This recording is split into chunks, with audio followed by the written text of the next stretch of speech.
Nako, eto mga kabayan, Attorney Harry Roque nagpasabog, siniwalat ang baho. Yan mga karabin natin, patungkol po riyan ang ating aalamin at bibigyan ng reaksyon sa video ito. Pero bago po natin simulan yan, palike naman po ng video ito mga kabayan, malaking tulong po yan. Maraming salamat po mga karabin natin. At eto na nga, Attorney Harry Roque, pasok. Sabi niya sa kanyang testimonya sa Sandigan Bayan kahapon, 24 billion leadership fund. Ang kada senador 500 million, tapos yung mga chair ay 1 billion. Tapos may discretion daw itong si Midzubiri bilang Senate President na dagdagan ang mga alokasyon ng mga senador. Ibig sabihin hindi ako nagtataka na talagang matindi ang korupsyon sa ating bayan at itong cabinet member neto siguro meron ding mga insertion sa budget kaya kayang magtapon ng 1 milyon sa isang gabi sa mga kababaihan para manood lamang. Suminghot ng pulborod at siya rin nagsisinghot at syempre para lang bayaran, para mapanood lang sila. Dahil si Pututoy is not able. Nako. Sino man yun, kawawa naman siya. No? Pero anyway, Nako, karma sino siguro. kaya yan? Kasi nga, linulustay niya yung pera ng taong bayan para sa mga ganitong bagay. Ngayon, ang tanong ko, kinakailangan at some point, malaman natin kung sino ito. Sino itong cabinet secretary na maglulustay ng milyones sa isang gabi para sa mga kababaihan, para gumawa ng kalaswaan dahil yun ang tripping niya. Bagamat di na kaya ni Pedro. So, bakit natin dapat malaman? Well, unang-una, kasi ako may ano na ako mga kababayan, may hinala na ako kung sino po yan. Pero kayo mga karibin natin, just comment down below mga karibin natin kung sino po yung guest ninyo itong cabinet secretary or cabinet member, mga karibin natin, hindi siya secretary siguro no? Cabinet member, secretary siya pala, secretary, okay. Cabinet member na naglulustay ng milyones para lang sa kanyang personal pleasure mga kabayan. Ang tanong, saan galing yung 1 million na yan? Galing ba yan sa kaban ng bayan? Dahil kung galing yan sa kaban ng bayan, hinayupak na yan, di ba? Mahiya naman kayo. Bukod sa nabalita na at ang sariling kapatid ni Presidente nagsabi na pulboronic itong si Marcos Jr., ang sabi dito sa puting ahas ni Maharlika, itong cabinet secretary rin sumisinghot. Ako. At syempre, nandiyan naman yung mga sinasabi ni Cathy Binag na marami talagang mga nakapaligid kay Bangag na ngayon ay nasa kabinete o di naman kaya iba't ibang opisina ng gobyerno na kasakasamang sumisinghot. Bihira naman ako na nagsuspokes hour tungkol dun sa mga showbiz-like na mga blind items, no? Pero kahapon kasi, napakinggan ko yung broadcast ni Maharlika. Alam niyo, napakataas ng pagtingin ko at respeto kay Maharlika kasi alam natin na kung gugustuhin lang ni Maharlika, siguro bilyonaryo na siya ngayon, no? Dahil isa siya sa pinaka-loyal na talagang loyalista ni Marcos, no?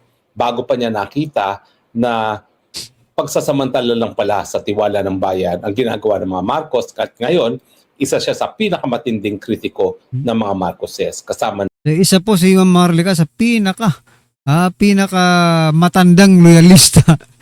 Sabihin na po natin pinaka matandang loyalista tayo hindi naman tayo loyalista, di ba?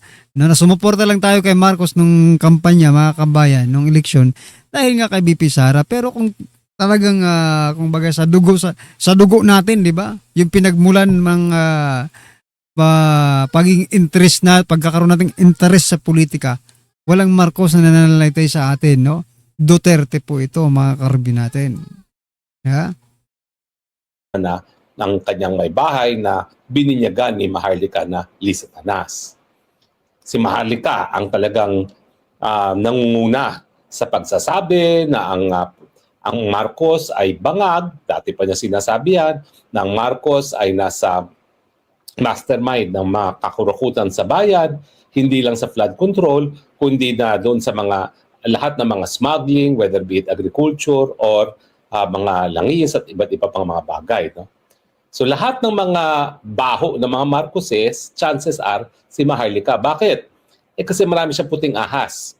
At kaya naman marami siyang puting ahas dahil nga galing siya sa kampo ng mga Marcoses. Natural. Kilala niya lahat ng mga supporters ni Marcos na marami ngayon ay disappointed talaga sa mga pangyayari. Correct. Siguro marami sa kanila Sino nag-isip ba naman na ang itong si hindi Marcos ay Sino ba namang hindi madidisappoint dyan, mga kabayan? Wala nang ginawa. Hindi mangutang at magnakaw. Umuutang tapos nanakawin. Utang na. Parang ganun lang yung cycle natin ngayon, no? Uutang ng malaki, nanakawin.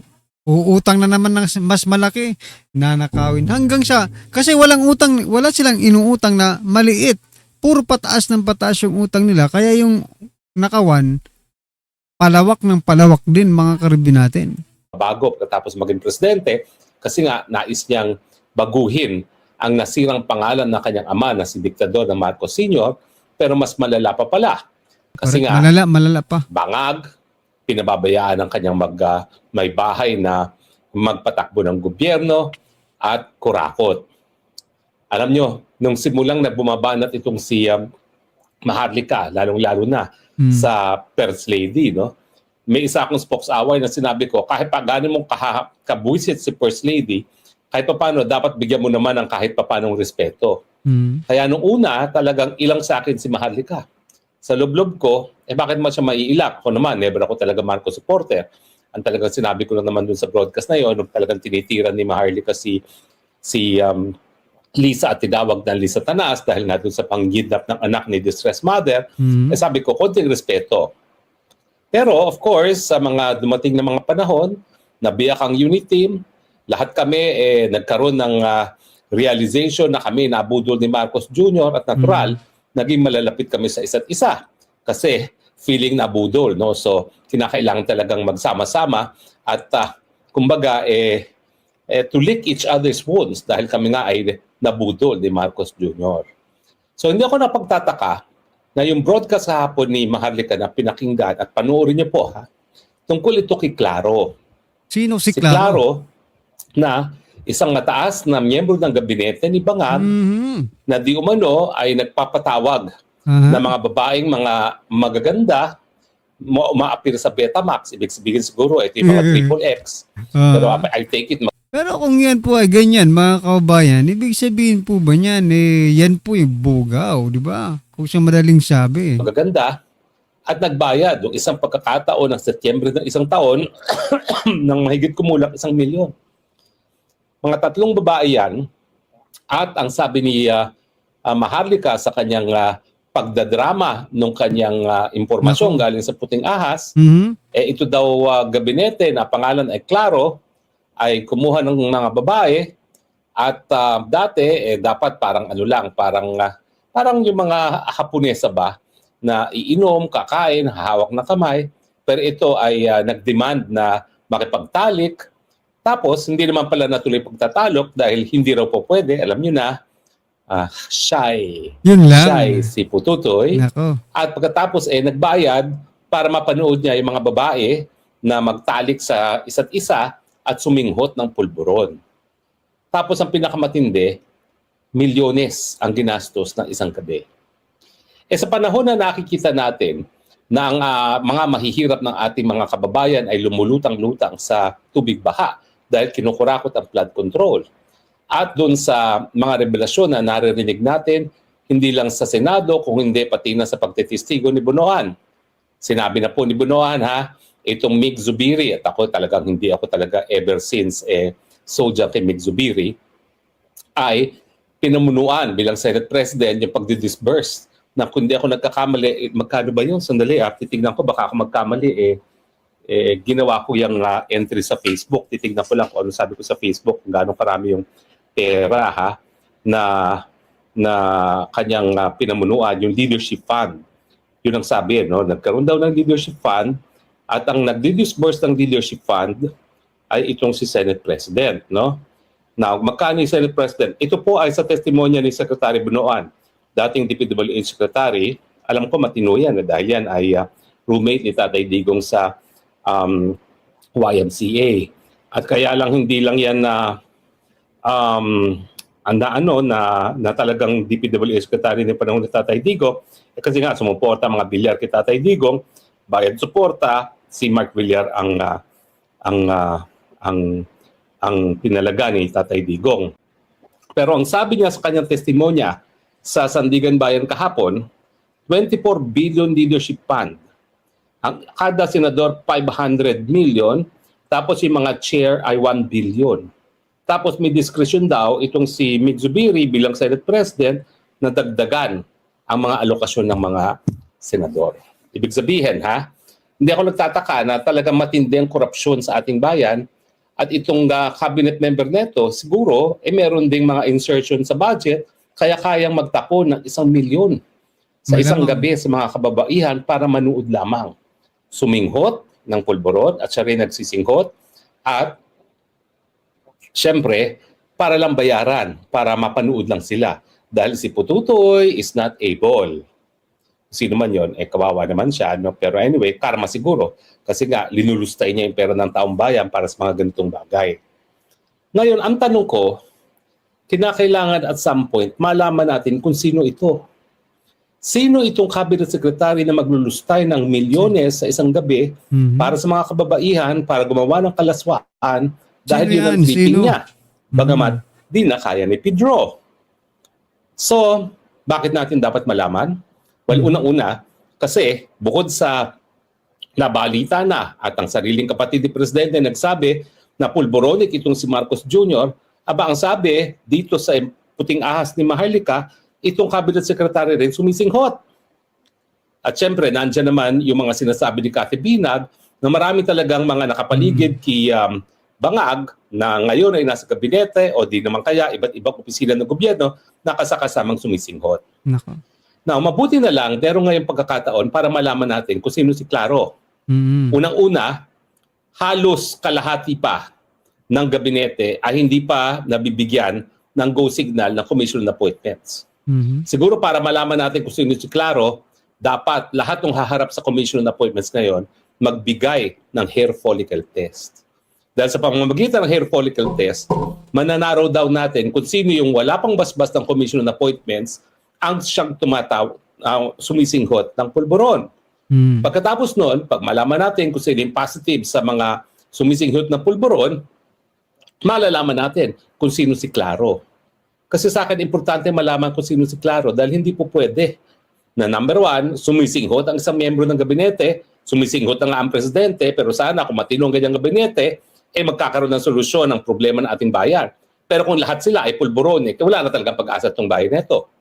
At pangalawa, malaman natin, saan niya kinukuha yung perang nilulustay niya sa kanyang mga kalaswaan dahil siya, si Pedro niya ay no more willing and no more able. At ano ang pinanggagalingan niyan. So sana nananawagan ako, lalong-lalo na doon sa mga miyembro ng minorya sa Commission on Appointments, kinakailangan baguhin yung rules. Dagdagan ninyo ang requirement. Hindi lang dapat urine test, kundi blood hair follicle test na malaman natin kung sino talaga yung kasama ng presidente ng pulboronic. Dahil kinakailangan malaman natin kung sino si Claro. At salamat kay Maharlika, at least meron tayo ngayon pamamaraan para malaman kung sino si Claro. Simulan nga natin sa Commission on Appointments dahil mananaraw daw natin kung itong si Claro ay isa sa mga gabinete na hindi pa nabibigyan ng basbas ng Commission on Appointments. Pero pag-usapan po natin uli yung sinabi ni Bunoan. Siyempre, pinabulaan ni Mig Zubiri ito. Sinasabi niya, hindi raw siya tumatanggap ng mga proyekto, proposed infrastructure projects sa mga senador at dumadaan daw yan sa Finance Committee. Hindi niya sinagot ang paratang ni Bunoan. Ang paratang, hindi kung meron talaga mga rekomendasyon ng mga senador para sa infrastructure projects at hindi talaga may iwasan yan dahil maraming mga mayors, mga barangay captains na nagre-request. Ang tanong, kung as a matter of right, meron bang tagi-1 bilyong infrastructure projects ang nakalaan para sa mga senador? Hindi naman natin sinasabi na kapag meron kang rinecommend na mga proyektong 1 bilyon ay ikaw ay kurakot kaagad. Ang kurakot sa infrastructure ay dahil si senador na nag-endorso ng project, ang siyang kumuha ng pondo, galing siguro doon sa 1 billion, siya ang magno-nominate sa district engineer o sa regional engineer ng DE, ng Department of Public Works and Highways, kung sino ang dapat na manalong kontratista.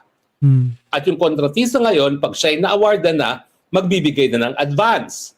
Dati-rate, nung ako'y kongresista, ang patakaram, 10%, Kapag kalye, 5%, kapag building, pero ngayon, as much as 45%. Advance. Kaya tuloy, ang paborito nila, flood control project. Kasi sa flood control project, balita ko hanggang 60%, o di naman kaya 100% ay pupunta na sa kakurakutan.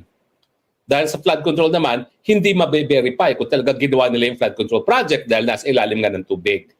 Ang ating batayan ngayon na talaga napakaraming anomalya dyan sa flood control project, ay yung katotohanan na lumulutang-lutang tayo sa baha despite the fact na trilyones na ang nagastos ng gobyerno. Kaya nga, hindi ako nagtataka kung lahat ng senador, lahat ng kongresista, merong sulat na nagsasabi, please consider to include this in the National Expenditure Plan. Kapag ganun, wala naman talagang mali. Kasi kung yung isang project na pinropose mo ay naaprubahan ng Regional Development Councils, Provincial at saka Regional Development Council, magkakaroon niya ng positive endorsement sa DPWH at yan ay mapapasama sa NEP or National Expenditure Plan, yung budget na sinusumite ng presidente sa Kongreso. Ang mali, kung yan ay galing doon sa tinatawag na leadership fund na meron tagi 1 bilyon ng senador, yaan ngayon ang sasabihin ng senador na dahilan sa regional engineer o sa district engineer ng DPWH, akin yung project na yan, sa leadership fund ko yan, ibigay mo yan sa aking kontratista at yung kontratista magbibigay na hanggang 45% na porsyentong kickback sa senador o sa congressman. Yun ang pagkakamali. Hindi so much na nag-recommend. Kahit sino po pwede mag-recommend sa NEP. Pero kung walang leadership fund, hindi mapupunduhan yon kung hindi yan kasama talaga sa programa ng DPWH. Kasi kapag ikaw naman ay kongresista o senador na nais na kumita at nais na ma-award ang project sa iyong kongresista at sa iyong kontratista, kung hindi mo mapapatunayan na ikaw ang kumuha ng pondo, hindi mo makukuha yung proyekto. Sa pamamagitan ng leadership fund, ayan na nga, po pwede na ma-identify kasama ito sa 1 billion ni senador. So ngayon, dun magkakaroon ng usaping graph or plot there. Kasi nga, sigurado na yung proyekto maibibigay sa kontratista ni senador o ni congressman at sigurado may kita. Alam niyo, matagal ko nang pinag-iisipan kung paano maiwasan yan. Sa tingin ko, tanging pamamaraan ay gayahin itong sistema sa Europa. Na ang mga miyembro ng parliament, ako hindi ko sold sa parliament, miski patuloy lang natin ang kongreso ngayon. Pero ang diferensya, imbis na mag-i-elect ka ng district congressman, ang dapat i-elect mo partido. Para unang-una, ang binoboto mo ay plataforma de gobyerno. Hindi po pwede na tatakbo lang dahil sikat ang isang kandidato. At saka hindi dapat tatakbo siya, kabahagi ng at saka hindi mga personal interest mga kababayan, 'di ba? Kasi partido sila eh. Interest ng partido ang kanilang tutuparin, 'di ba? Or pagtutuunan ng pansin, hindi yung kanilang mga personal na interest. Kaya marami po talagang magnanakaw mga kababayan kasi mga personal na interest nila, tatakbo dito, tatakbo doon, 'di ba? Yung mga pamilya tumatakbong ganun, pero you know what? Depende pa rin yan sa pamilya eh, 'di ba? Depende pa rin yan. Kaso nga lang, mas maraming magnanakaw sa Pilipinas kaysa po sa mga matitino. Partido na mayroong plataforma de gobyerno na ipatutupad kung manalo sila sa mayorya. Now, bakit ito makakaiwas sa korupsyon? Kasi kung walang district ang congressman at walang mga leadership fund sa mga senador, tanging ang DPWH ang talagang honest to goodness na mag-a-assess. Siguro, sa request ng mga LGUs kung ano pangangailangan ng iba't ibang lugar. Alam nyo, ako abogado ni Belica dyan sa Korte Suprema nung napawalang bisa ang PDAP at saka ang pork barrel. Sabi talaga ng Korte Suprema, walang puder ang kahit sinong mambabatas na makialam sa implementasyon ng proyekto matapos maisabatas ang pangtaunang budget. Pero nangyayari nga, dahil may mga leadership fund, sinasabi ng mga senador at ng mga kongresista, ako nag-recommend ng proyektong ito, i-charge mo yan sa leadership fund ko at dapat ibigay mo sa aking kongresista. Pero kung bubuwagin natin itong eleksyon na kada distrito ay may elect sa bisa ng kung sino yung tumatakbo at hindi ang partidong tumatakbo, hindi mabubuwag yung koneksyon sa parte ng mga engineers ng DPWH at ng mga mambabatas. Dapat para sa senador, para mawala na talaga yung korupsyon na yan, wala na talaga silang dapat na kahit anong pondong nakalalaan para pondohan ang mga projects na kanilang gustong mapatupad. Kinakailangan yan ay manggaling ang initiative talaga, hindi sa kanila, kundi sa Department of Budget and Management. Lahat ng kinakailangan, pwede sila mag-recommend. Pero bawal na magkaroon ng pondo na panggagalingan ng budget para mapatupad ang mga proyekto. Dahil yung pondong yan, yung sinasabi nilang kami ang responsable sa pagkuha ng perang yan, ang pinagmumulan ng korupsyon ngayon. So yan mga kabayan, ano po ang inyong opinion, reaksyon patungkol po dyan? Just comment down below mga karibin natin. Maraming salamat po.